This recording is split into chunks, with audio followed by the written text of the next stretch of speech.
Mr. Síkela, thank you very much for joining us. It's a great pleasure to have you. And Kazakhstan is well known for its hydrocarbons as oil and gas, but it's also got treasure on critical raw materials. And more specifically, our country produces 19 out of 34 critical raw materials listed by the European Union. How does the EU view these materials? How important are they for them? How do they correlate with the green agenda? Kazakhstan is a very important partner for Europe, and I would say the importance has a very increasing trend. All the critical raw materials you mentioned we need for the green and of course also for the digital transition, and what we offer in this area is basically partnership of equals. On one side, we want to create sustainable development. We want to contribute that even the exploration is covering all the necessary environment principles and is basically very modern and up to date. Of course, we want to support when it comes to technological support and when it comes to certifications in order to have all the necessary certificates for EU. But of course, we are also interested in stable and predictable supply chains. And in this, I would say, increasingly fragmented world, it is extremely important to have stable, reliable, like-minded partners sharing basically the same views, same principles, same values as you. And I am extremely happy that basically we have this partnership with Kazakhstan. And now Kazakhstan and EU are set to sign a strategic partnership roadmap on critical raw materials for 2025 and 2026. So what agreements can we expect within this roadmap and what funds will be allocated to there?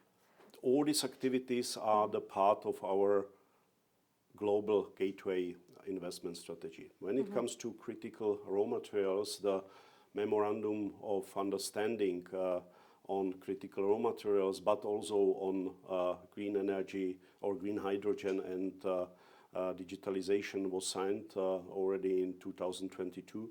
There was a roadmap implemented, and now we are basically implementing the roadmap for 25 till 26.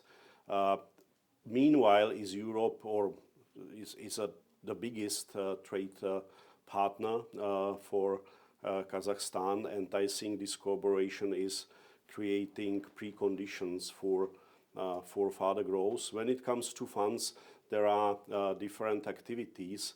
As I already mentioned, the collaboration has a wider scope.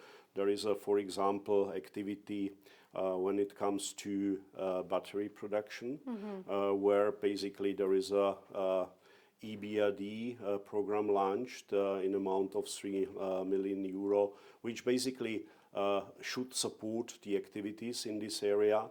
There will be also EIB financial instrument support, and there is also a commission program in the amount of 30 million euro, which should cover feasibility studies, which basically should identify the potential and of course the ability to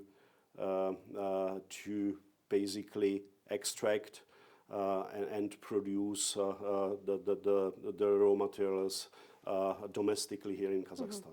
Kazakhstan now aims to expand its market share on battery materials. And is there interest from the European Party to expand the partnership with the Kazakhstan, especially taking into account that the US has imposed 25% tariffs and duties on foreign steel and aluminium? I believe that these are completely two different stories. To respond to your first question, there is a big interest because, of course, we see the Europe's future in the e-mobility and of course for the green mobility and of course digital transition.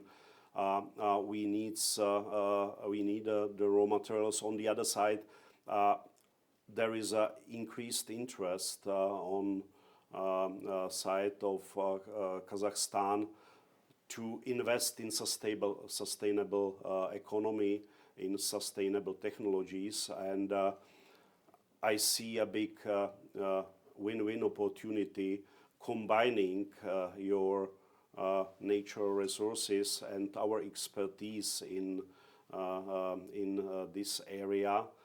And we will also support these activities by a program launched by EBRD in amount of 3 million euro, which will be particularly dedicated to basically collaboration between European Union and Kazakhstan in the battery area.